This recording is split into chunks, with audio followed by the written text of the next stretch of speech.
El bruxismo. El bruxismo es el acto compulsivo de apretar o rechinar los dientes sin ningún interés funcional. El estrés y la ansiedad son a menudo las causas más frecuentes.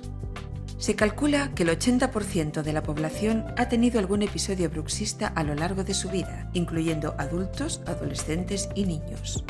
Y es una conducta muy nociva para los dientes, el periodonto y los músculos de la boca.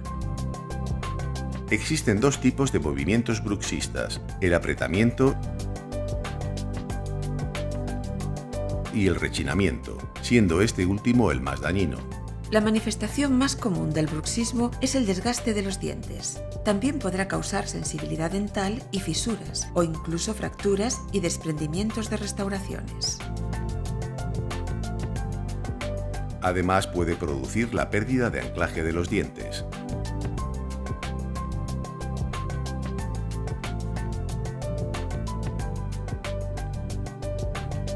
El bruxismo produce un exceso de ejercicio que va a repercutir en los músculos masticatorios y en las articulaciones de la mandíbula, provocando dolor y chasquidos. Incluso puede aparecer dolor de oído, dolores de cabeza y otros problemas graves. El bruxismo puede ser diurno o nocturno, siendo este último el más frecuente y que a menudo pasa desapercibido. Para evitar los efectos del bruxismo, su odontólogo le prescribirá una férula de descarga, también llamada férula oclusal o férula de relajación.